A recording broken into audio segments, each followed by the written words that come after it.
All right, let's get started. Good morning, everyone. I'm Larry Boris, Executive Director of the National Association of Worksite Health Centers. Hold on a second. Somebody had a question here. Hopefully everyone can hear and see. Okay. Uh, Now, for those who are not aware, we have changed our name to the National Association of Workplace Healthcare, but we're still NAWHC, so I think you're in the right place. This is our monthly webinar in our series, and today we're going to have the topic of implementing an on-site medication dispensing program, 101, which will be presented by Stephen Karno, Senior Sales Director and Implementation Specialist for PD-Rx Pharmaceuticals. So again, for those who have jumped on board, please put in your affiliation next to your name. We very much appreciate that. So again, NAWHC is we're the nation's only organization focusing on on-site, near-site, mobile, and virtual health centers, as well as those areas that our employers and others are involved for direct contracting, for primary care, physical therapy services, other kinds of activities. We assist both the plan sponsors as well as those providers and vendors who offer and manage these centers, providing educational programs, networking, benchmarking, and a variety of other resources for those. So please visit our website at nawhc.org, and please join our LinkedIn group as well for updates on what's going on in the industry. These are some of the upcoming programs we've got. In July, we'll be talking about installing a direct contracting strategy. In August, we'll have a legal report on clinic accessibility in COBRA, and then we'll have a session on understanding an employer's population and culture, particularly valuable for those who are contracting with employers to better understand what they're looking for and how to adapt the center to their particular needs. So with that today, I'm going to turn it over to Steve. By the way, everyone will get a copy of this recording as well as the slides, and we'll send that out to you, and it'll be posted on our website for our members. So with that, Steve, I'll turn it over to you. Go ahead. Great, Larry. Thank you very much. I first want to thank the NAWHC for allowing me this opportunity to make a presentation to your group of people that have participated this afternoon. And as you saw in my description, I put in there 101. And the reason that is I've been in the medication dispensing industry for over 20 years. And I could talk for hours about everything about on-site dispensing. But I'm only limited a certain amount of time. So as such, I want to make sure you walk away with a basic understanding of what's required in order to have an on-site dispensing program. So topics that we're going to discuss for today is, what is on-site dispensing and why should you consider it? What are the legal requirements for you to have an on-site dispensing program? What do you determine medications to have on-site for your employee patients? How to choose a repackaging company that offers the medications and other tools available for you to have a successful on-site dispensing program. How to implement a dispensing program from beginning to end. And obviously the most important part is, what are the costs to implement? Next. So what is on-site dispensing? On-site dispensing has been called a lot of things over the years. When I first started in 1987, it was physician dispensing, then it was point of care dispensing, then it was on-site dispensing, in-office dispensing, fee-for-service dispensing. There's all kinds of names. But what is it? All it is there's where you are treating your patients, they're able to get prescribed medications right there at the facility, saving them a trip from going to the pharmacy and getting them right then and there, and they can go home or go back to work to get well. Next. So why should you consider on-site medication dispensing? Well, it's been proven it's definitely a convenience for the patient and a very good experience for them, one that they may not have ever had before. They're able to get their medications as they are being treated, eliminating them to have to go to the pharmacy and wait possibly to get those medications. They can go and start their treatment right away. Again, adherence. It's a big thing. It's being able to have the patients adhering to the medication regimen that's been prescribed to them. By them getting that right at the point of care, there really is no reason for them not to be able to take that medication and start getting their treatment regimen started. Abandonment. I'm sure you may or may not know, but over the course of the years, 25 to 30% of prescriptions go unfilled. 1 in 4 prescriptions do not get picked up by the patient. And there's a variety of reasons for them not to do that. And I could think of a million of them, but that's just the statistical information that's available right now. And of course, by doing this, it streamlines your workflow, and it also increases your efficiency at your workplace on-site clinic. Next. Also, it improves your chronic condition management. A lot of employees might have high blood pressure. They might have high cholesterol, diabetes. An on-site clinic with a dispensing program, they can watch and monitor that with their particular employee patients and be able to give them those medications available to them and get better outcomes. And they can work with the provider in making sure that everything is working the way it was supposed to. And also, by having an on-site dispensing, it does strengthen the relationship between the employee patient and the provider. And it gives them time, the provider, to speak with the patients more about the medications, side effects of the medications, how to take the medications. And it does increase the trust and the loyalty between the provider clinic and the employee patient.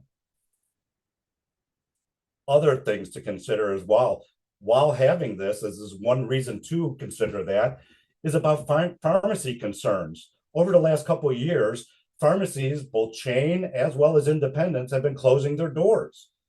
In fact, in 2024, both independent and large chains closed their doors for a lot of variety of reasons.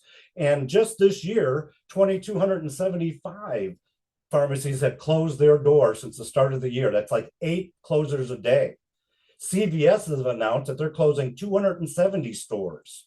Walgreens is planning to close 500 stores this fiscal year, as well as 1,200 stores over the next 3 years.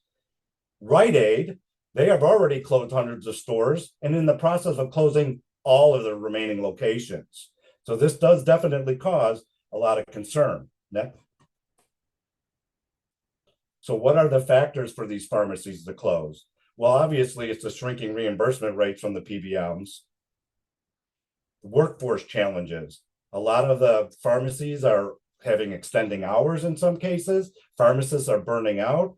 They're having a hard time getting pharmacists to operate, and they're closing their doors, which is causing a big problem for patients to have access to medication. And it's also causing what we call desert pharmacies, where there's no pharmacy around for miles and miles and miles. So this is a big concern, not just for workplace health, but for all types of patients that receive medications. Next. What are the legal requirements? This is the first step necessary if you're considering on-site prescription services. Are you allowed to dispense in your state? And who has the authority within that clinic in that state to dispense? This is one of the most frequently asked questions I get in talking to anybody with respect to on-site dispensing. Physician dispensing has always been a time-honored tradition. In fact, if you think back in the horse and buggy days, back then, doctors would go to the homes of the patients, and as medications were being developed, they would have some of that in their black bag and they would dispense it to their patients. But as more and more medications became developed, then that became the script pad, and the pharmacies were born at that point. Pharmacy lobbyists over the years have really been impeding on-site dispensing, and they've been actually successful in a few states. For example, I do have some examples. Massachusetts, for example, you're limited to a single dose. In New Jersey, you may only dispense a 7-day supply. Next. In New York, no more than a 72-hour supply, unless there's not a pharmacy 10 miles from the location of your clinic. In Texas, you can only dispense what's considered immediate needs for the patient, which they deem that to be a 3-day supply. So as you can see, there are some limitations that states have for physicians and other providers. But let's just talk about physicians for a moment. Physicians, MDs, DOs, generally they can dispense medications on site. There may be some limitations, like I just stated above, but also there might be some additional licensing requirements or permits that might be needed for that particular state. The real concern that a lot of my customers and others is regarding mid-level providers. Sure, physicians typically can dispense on site with those exceptions that I noted, but a lot of clinics hire mid-level providers, a PA and NP. And some states, the NP and the PA may have to have a supervisory agreement or a collaborative agreement, something with the physician and the mid-levels. Other states, though, allow mid-levels to operate independently. For example, here in the state of Illinois, a PA and an APRN, they can go ahead and open up their own clinic. They can dispense medications, including controlled substances, just by their licensing and a few additional licensing that's required. But just so you know, it's important that you find out what the laws are within your state. Most repackagers will not provide you with legal advice, but they may give you some guidance. Licensing. In order to dispense, most states do require that you have a current state medical license. Typically, some states, that's all that's required. Some states might have some additional licensing or permits. For example, in the state of Florida, in order to dispense as a practitioner, you have to have the dispensing practitioner on your medical license. In the state of Maryland, you have to have a permit to dispense drugs, any drugs.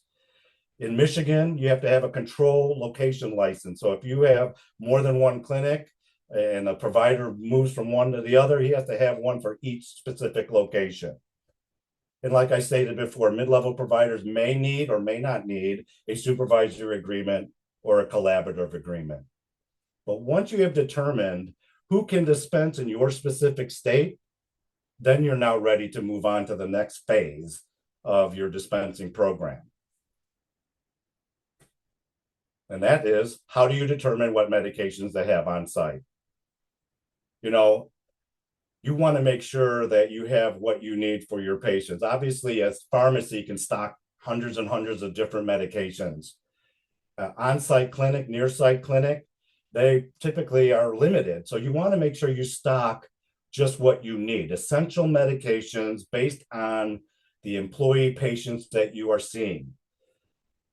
Also about chronic diseases that they may have. You also want to determine the stock. And how you do that is you can do a variety of surveys. You can do employee health surveys. You can look at past claims that have been done just to see what type of injuries and illnesses that have been going on. And you can see what types of medications or other types of first aid things that you might need to have on site. You might have to also consider, what do the employees do for a living? And are there hazards within their workplace? These are things that you as a healthcare provider have to consider before these types of accidents that could happen, cuts or lacerations or burns or what have you, that you have those types of medications on site based on your review of that particular employer client or clients. Next. Most clinics, they will start out with about 15 to 25 medications to start. Some will just look at their EMR, for example, and pull their last 12 to 18 months of scripts that they've written, and they'll just pick their top 10 to 15 of them, or 25 or what have you, and that'll be their starting formulary as they begin their dispensing program. Obviously, that changes for seasonality, cold and flu or allergies. You might have to change out a little bit of the types of medications that you have on site. But having consistent access to medication supply leads to, a patient adhering more to their treatment, they get better health, and it's lowering the cost for the employer client as well. It eliminates the pharmacy visits and the waiting of that. How to choose a repackager. There are a variety of repackaging companies out there. You can Google it or what have you, but it's important that you look at a variety of factors when you're considering a repackaging company. Next. And these are some things to consider when you're choosing it. Distribution and logistics. Can the company deliver what you need when you need it? And can they do it on time? And they can do it on budget. Service. Do they have a good service, customer service division? Will they answer all of your questions and needs or issues or concerns that you may have? Cost. Obviously, you got to weigh the cost of what you're getting in return from that repackaging company, whether it's for the medications or the possible dispensing systems that they may have available for you. But please be wary of lowball quotes. And the reason I say that, and I used to do it as well as a salesperson, is you'd lowball the quote to get the business, and then slowly but surely you'll increase the price to where you really want it to be. So just be careful of that, because there is some motivation for some companies to do that. Again, you want to make sure that you're getting the quality medications, you're getting it on time, and within the cost that's within your budget, because that's what's important. Quality. You want to make sure that the repackaging company has the capabilities to do these types of repackaging. Some companies may use another repackager to package the meds, and they may be a third-party vendor of some sort. Financial stability. You want to ensure that the company that you're choosing has enough financial stability to be available for you for years to come, and not that they're on any type of shaky ground financially. Now, that's a little bit hard to do, only because most repackagers are private companies and their financials are not readily available. There's only one company that I'm aware of that actually is private. That's public, that has the financials available for anybody to see. But you do want to make sure that at least they've been around for a while and that they're going to be around for a while. Product availability. Now, most repackagers are going to have their most common medications available for you. And the top 200 to 500 prescribed medications, mostly they're going to have in the size and strength and medication that you need. And this will also include other things like creams, ointments, suspensions, injectables, vaccines, and even some med-surg items, some paper or bags or what have you. But the other thing is that you have to consider is there's other factors that may have a problem with availability of product, and that's on the manufacturer side. Manufacturer back order, or maybe their ingredient shortage in the world or what have you, and they can't make the product. Or maybe they discontinued it, and now the repackager has to find an alternative in order for you to have that same similar medication available for your employee patients. And then it's also shipping delays. Could be a problem again with the moving from the manufacturer to the repackager. So these are just some things to consider. Dispensing models. There are several ways to dispense medications on site. Two ways that I've been involved with in my career. One is called a manual dispensing, and the other is an electronic dispensing. Most healthcare practices and clinics utilize repackagers. Most of them have free web-based dispensing programs available, or if they do, it may be for a nominal fee. But nonetheless, all of them have a dispensing platform for you to use to dispense. And all that's required for any of these electronics is going to be a computer or a laptop with internet connection, a 2D barcode scanner, and a printer. Now, on a manual side, just so you know that, and most companies no longer are doing the manual dispensing program, but it still exists today. In fact, my company is going to slowly but surely get away from that, only because it's very cumbersome for a clinic with the stickers and labels. And everybody today is connected with their phones, their laptops, or their tablets, or what have you. So we're in an electronic age, and everybody now is electronic. Your EMR, everything you do at a clinical setting typically now is electronic. So to dispense medications, from using a dispensing program only takes about a minute to a minute and a half of patient flow or additional patient flow than what you're used to today if you're not dispensing. Now, most repackagers, when you place orders, they will mail or they will ship them out to you using a third-party vendor, whether that's UPS, FedEx, or the United States Postal Service. But most of them will process your order when you receive it within 1 or 2 days of receiving your orders. So typically within 3 to 5 to 7 business days, you will get replenished whatever order that you have. Now, as far as repackagers, the FDA is the one that oversees and has the rules and regulations with regard to the repackaging companies. And it's the same pretty much strict procedures and regulations as original manufacturers have. We are probably inspected 3 or 4 times a year, not only by the FDA, but sometimes by the boards of pharmacy and sometimes even by the DEA. So, I mean, there are very stringent regulations on packaging medications that must be strictly followed. Everything is dotted, every I is dotted, every T is crossed. So everything that we do, and in the 20 years that I've been in here, just so you know, I have not had any issues with a repackager having a wrong label on a medication or the wrong medication in the bottle, because of the fact that they have so many quality controls at the repackaging companies.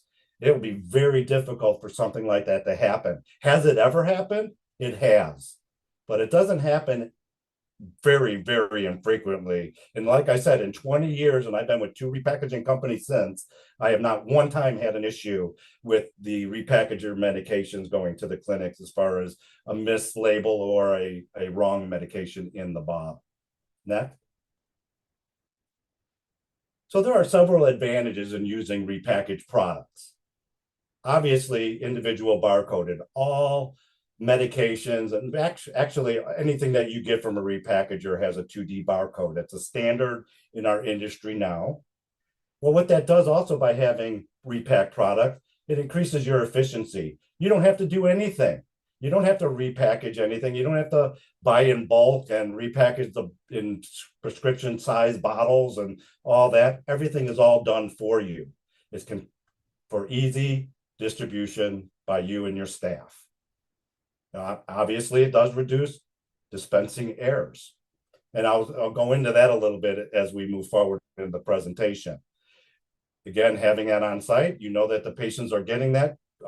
Back, please. Thank you. That the patients, you know, if they're getting that right then and there, then you know you're going to get increased patient compliance on their medications. Customized labeling. There are certain requirements by every board of pharmacy within the United States as far as what needs to be on a label that you're going to put on that repack bottle of medication or even that Z-Pack or that ointment or creams or whatever. You can customize labeling. You'll have, all repackagers will have the required information, but you're also then able to add like other things like your logo. But other than that, everything's going to be in compliance with the Board of Pharmacy regulations. The integrity of the pharmaceuticals remain intact because all these bottles and medications or packages that you get from a repackager, they're sealed. So either the bottles are going to be in foiled sealed containers or the Z-Packs are going to be in the original box unopened. So you can be sure that pharmaceuticals or the medications or whatever that you're getting is intact. Obviously, like I said, it reduces in-house labor costs. You're not doing any packaging or rebottling or anything. You're just getting the medications from the repackager. You're making sure what you ordered is what you have, and then you're going to go ahead and put it in your shelves once you receive in that order into your dispensing system. It definitely streamlines your operations. By having a dispensing and repackaging products, everything is very cut and dry, easy to maintain, and in good order.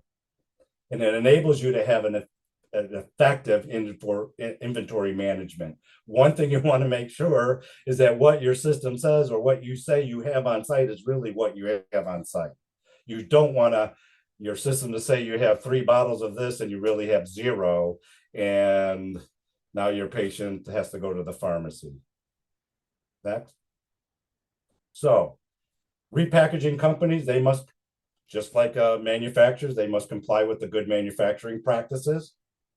They must be registered with the FDA. Just so you know, now, when we repackage a medication, what does that mean? So we'll buy a medication. I'll use amoxicillin as an example. Amoxicillin 500 milligrams. So a repackager will buy a bulk bottle of amoxicillin 500 and 1,000 capsules. And they may take that bottle of 1,000 and repackage it in a variety of sizes of amoxicillin. That could be 7 capsules, 14 capsules, 28, 30s, etc. Each one that they repackage, they have to register that size, strength with the FDA. And they also must obtain a national drug code, an NDC number. NDC number is what identifies, and that goes on all of their products that they are repackaging.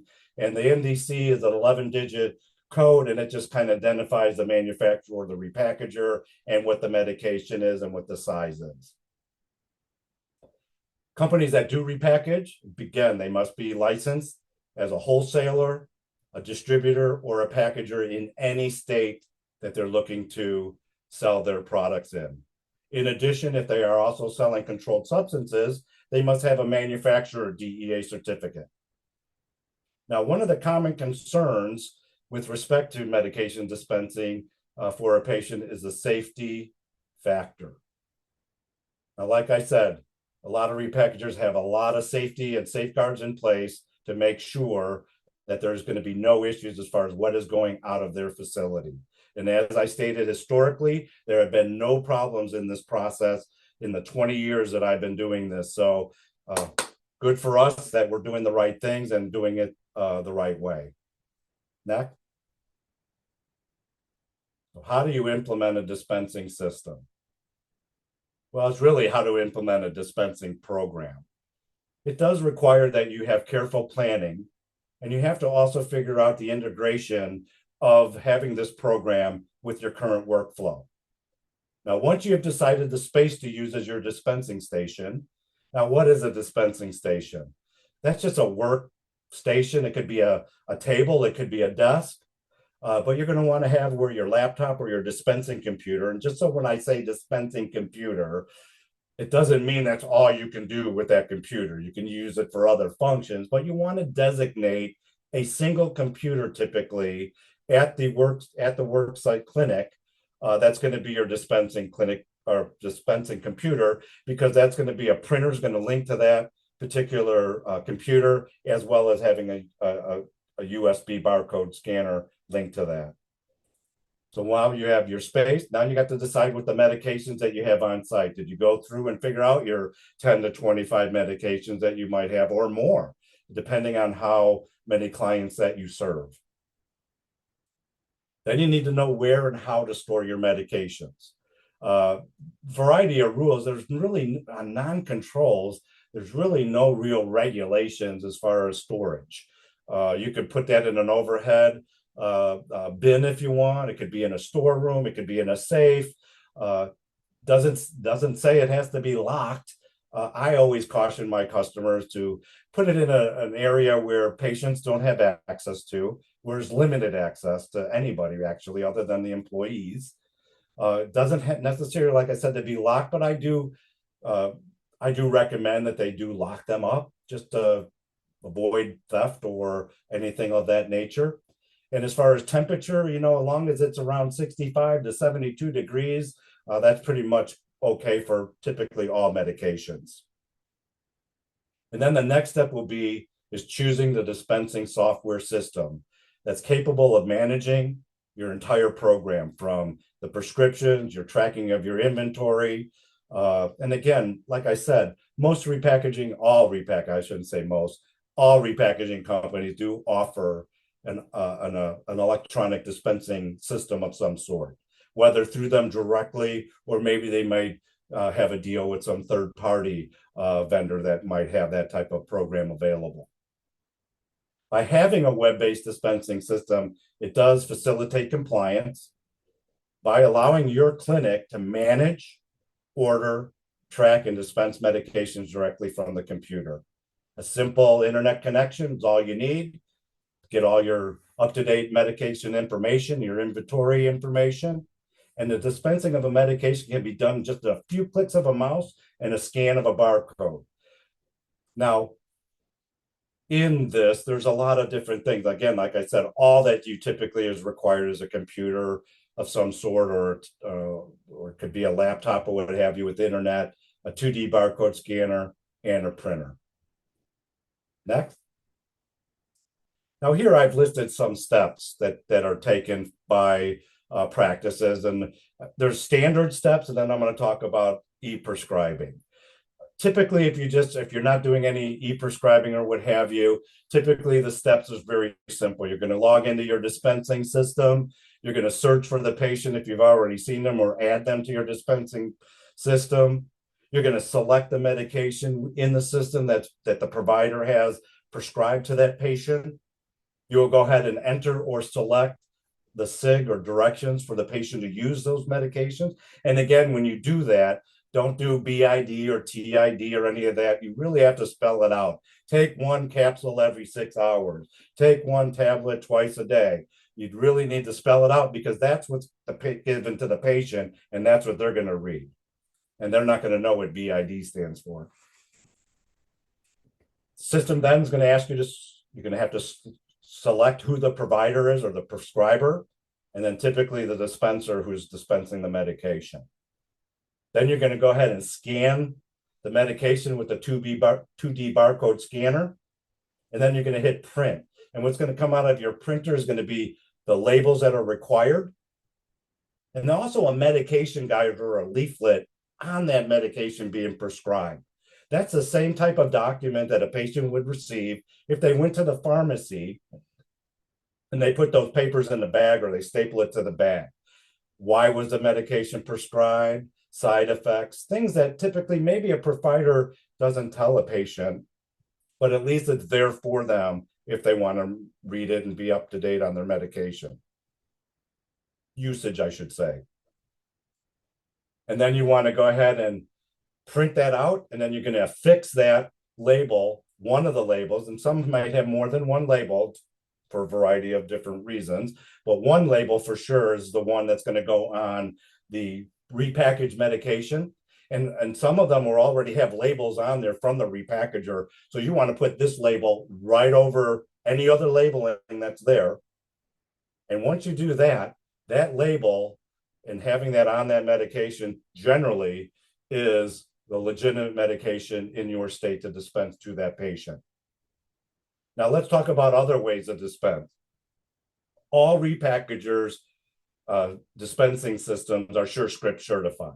Well, what does that mean? That means that their dispensing systems can receive e-prescriptions through SureScripts from the patient or from the customer or the worksite clinic's EMR.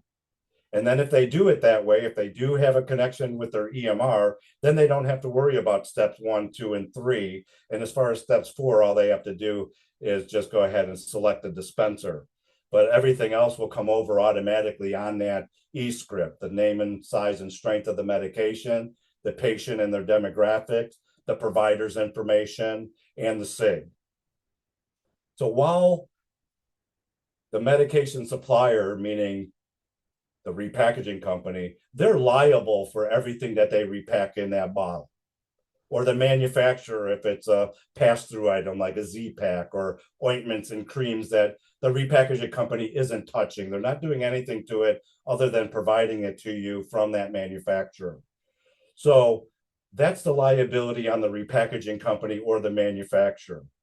However, there is some responsibility for the prescriber, and that's to make sure whatever they have prescribed for that patient is what they are given to that patient. So that could be your only liability, is that you're not making sure that what you have prescribed is actually what's given to that patient. Now, utilizing an automated dispensing system with a barcode security feature, that will assure you that whatever was selected by the whoever the dispenser is the one that is being prescribed. So then you're going to make sure that they selected is correct. And then when they grab the medication, they're going to scan it. And then when they scan it, it's going to make sure that it's going to scan the lot number, is going to make sure they log that, the expiration date to make sure the med isn't expired and that it is the right medication. And if everything's fine, then they'll allow the labels and the medication guide to print out. So by law, you're the one that's responsible for making sure what's given to that patient. Again, one of the most important things, what are the costs to implement this type of program? Well, most clinics already have typically they'll have a computer available. Since it can be used for other functions, they just say, this is it. This computer is going to be my dispensing computer. So you just need to designate that and make sure that it's linked to the internet. Most practices already have a printer, but I will say you might want a dedicated printer because you just want to make sure that the labels and medication guide print out, or if you have a multi-tray printer, that's good as well. And then also you need to have a 2D barcode scanner. Now the cost. Typically through a repackager, your cost to begin is going to be the cost of the medications that you're originally ordering. And again, most repackagers will provide their dispensing systems for free or maybe charge a nominal fee. And then you may have to buy a barcode scanner or a printer. And then a lot of them have their own label paper that's going to print out of your printer that they'll charge you for, but it's very minimal as far as that cost goes. What are the ongoing costs? Well, after your initial order is purchased, typically your only ongoing cost is for additional medications that you need to reorder, or if you need some additional ancillary items like maybe bags to put the meds in, or the special label paper that the repackager has. But typically that's about it. Or if you need some rush delivery, for example, let's just say that you realize that you're out of a med and you're seeing a patient tomorrow. Well, now you need to order a med and hopefully they can send it to you next day or 2 day. If you have those types of requirements, then most repackagers will charge you for that shipping of that extra overnight fee or that 2-day delivery. So in a nutshell, as you can see, provider dispensing is unique, and it's a very valuable approach, especially more so today than ever because of the pharmacy issues and so forth. It streamlines your process. It makes sure you can dispense medications. It's providing employees with a very convenient and efficient way to receive their treatment. The employer saved them money as well by being able to have medications for their patients to get them well quicker and faster. And it enhances, obviously, the patient's adherence and to the treatment. And it also gives them the education they need, and it overall health outcomes is improved dramatically. Because as you know, next, a healthier workforce is a healthier bottom line. Thank you very much. I appreciate that. Great. Well, thank you very much, Steve, for a very comprehensive discussion and material. Now, as I said, everyone will get a copy of the presentation shortly after the meeting. But what I'd like to do now is to go through everybody who's on the call to just cover any topics. And I've got a number of questions that will be submitted as well. So I'm just going to call your name as it comes up on my screen. So I'm going to allow you to talk, and then please unmute yourself if you haven't. So Tyler Ruiz, Tyler, comments or questions? Yes, my question is in regards to the notification of recalled products. So are repackagers required to notify the recipients of the drugs, so that the physician's office, if one of their repackaged products is recalled? That's a very good question. And, and I really probably should have addressed that in my presentation. But like I said, I'm only limited a certain amount of time to go over things. But that's a very good question. So in the 20-something years that I've been involved in here, most recalls that I have been a part of have been down to the repackager level or the clinic level. I have not had to go to the patient level in the 20 years that I've been here. And I've probably seen about 50 recalls in my career. Now, how that works is that the manufacturer will notify the repackagers that a certain lot number or medication or what have you is being recalled. And they'll send that information to the repackaging company. The repackager company then will see who has bought that particular lot number of that particular med. They then will notify that particular clinic just to see it. Typically, it's to see if they have any left in their cabinets. And if so, to return that to the repackager for credit. Now, if you do have to go, and like I said, when you use a dispensing system, when you receive in your medications, which is electronically, it's receiving in the quantity. It's also receiving in the lot numbers and the expiration dates of the medication. So all of that is stored within the dispensing system. So if it ever did go down to the patient level, you can go into your dispensing system software and pull a report of anybody that you dispensed that lot number to. And then if you do have to go and get that medication or to see if that patient has that medication, then at least you know who to go to. But like I said, in the 20 years that I've been doing this, I have not had to have my customers go to the patient. It's usually just to the clinic, and if they have any left, return it, and then we'll send it all back to the manufacturer. Great, thanks very much. Dan Azar, Dan, comments or questions? Get yourself off mute, Dan. I think I did. Can you hear me now? Yeah, go ahead. Wonderful. So, I thank you for the presentation. It was excellent. I just would comment that, it does, I'm always impressed by how grateful patients are when I'm able to hand them medications and save them that trip to the pharmacy. And I do think it does build an element of trust and appreciation, and especially when you're treating work-related injuries and there's that potential tension around other issues related with work-related injuries. It's nice to have that positive experience for the worker. I'll stop there. Thank you for the presentation. Well, let me comment on that. This is in-office dispensing is really now blowing up more than ever, I believe. And I think it has a lot to do with the fact that all these pharmacy issues that are going on. And not only that, more and more clinics are thinking about access to medications. I mean, you got to make sure the patients can get their medication. So at least with having a dispensing program, at least that the clinics can make sure they have what they need for their patients, period. Great, thank you. Danielle Ablanta from Indiana. Danielle? I have no questions at this time. Thank you. Okay. Jennifer from Breakbush Brothers, comments or questions?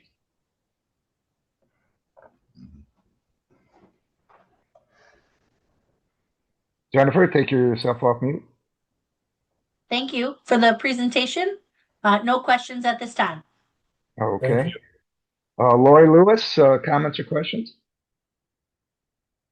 My comment is this is such a timely webinar for our company. We are actually talking with the pharmacy group to help us get this kicked off. So this has been so incredibly helpful, and I'm very gracious. Thank you for taking the time to put this on. Great. Thanks very much. I appreciate that. Lillian Shields. Lillian, comments or questions? No, just thank you, Larry. Tyler's with us, so we appreciate her asking the question for us. Thank you again. Okay. Paul Miller. Paul, comments or questions? I'll just echo Lori's comments. Very timely for us, so appreciate this, but no questions. Okay. Susan Abraham. Susan, any comments or questions? Susan, take yourself off mute. Yeah. Okay. No comments or questions. No Thank comments? you. Okay. Well, here I've got a number of other questions for you, Paul. I'm sorry, Stephen. So talk about the interaction between the worksite center, the dispensing company, and the PBM. How's that work? And do you have to get their approval? Do you have to pay them a fee since you're not using their medications? What about reports on total drug use of the population? Could you comment on all those if you would? Where to begin? If you're going through a pharmacy through the PBMs, obviously there's a cost to the employer for that. It's definitely, and again, I'm not overly involved in the PBM side of things because all of my customers, it's a cash and carry basis. So I really, personally, I'm not really concerned about PBMs or any of the patient's health insurance for prescription benefits. But those that I do serve with worksite health clinics, they have told me that they are saving their employer customers tons of money by having on-site dispensing and being able to control what their employees are getting, how they're getting it, ensuring that their taking their regimens as far and keeping them healthy. So they're seeing the benefits on that end. And that's really all I can speak to with respect to the PBM side. Okay. But what about RxDC reporting requirements? Pardon me? What about RxDC reporting requirements? Well, right now, just so you're aware out there, everybody, is that the only thing that a repackager or the software will is required to report is the controlled dispensing activity of controlled substances through PDMP. Right now, that's currently the only thing that's required to be reported. I believe, and I strongly believe it should be, any medication that dispensed should be reported. So that way a provider can see. Maybe they went to 3 different providers and they can see all the different medications. You know, if you go to a pharmacy, they can see every medication that you've ever been prescribed to. I believe that so should the states. And I'm sure that down the road, as time goes on, it's going to be a requirement that all dispensing activity gets reported. But currently, right now, it's only the controlled substances. Okay. Let's talk about the drugs. You said you typically would use the most commonly prescribed drugs. But if you want GLPs or even biologics, can you do that? And then would you need refrigeration for some of those? Yeah, there are some products that you're going to buy from a repackager, especially on the injectable side, that does require refrigeration. That means that when you buy it from them, they have to, and that will be, just so you're aware, if you're buying any injectables or vaccines from a repackaging company that's refrigerated, more than likely they're going to charge you because of the fact that it has to be refrigerated, packed, and it has to be sent next day. Those are really the only ones, and then obviously then you'll have to refrigerate it yourself, but that's how you will get a refrigerated product, and it will cost you a little bit more for that, and the repackaging company will let you know about that. Okay. So let me ask you, you've talked about licensure of the providers, but what about the PBM, not the PBM, but the clinic itself? If the employer's center offers dispensing, do they have to have a pharmacy license from the state? No, they don't. The state of Florida has something called the HCCC. I don't remember what it stands for. That's like for a clinic licensing. But for the most part, it's really, you don't have any licensing other than the physicians or the providers licensing and any other permits or what have you that's required by that particular state. But I don't have any states that require a clinic other than Utah. I just opened up an account in Utah for a college, and they had to register the college as a clinic. But I still, as a repackager, I still needed to have, they needed that just to be able to have that ability. But for me as a repackager, I had to have the actual licensing of the provider in order for me to ship those types of medications to that clinic. Okay. Talk about the drug records, the record keeping. Let's say an employer already has contracted with a partner, a hospital, or a third-party vendor. They're using Epic, for example. Does the repackager system connect with that or replace it, or is it on top of it? How does that work? Well, like I said in my presentation, that all repackagers dispensing system is SureScript certified. So that means that they can send a e-script, if you will, to that particular clinic. There are some other requirements in order to have that ability, but it can be done where by a click of a button by the provider, and then within seconds it's showing up in the dispensing software, if you will, and then the dispenser can go ahead and finish the rest of that dispensing activity. But all repackager systems can accept e-prescriptions, okay, regardless of the EMR. You talked about liability.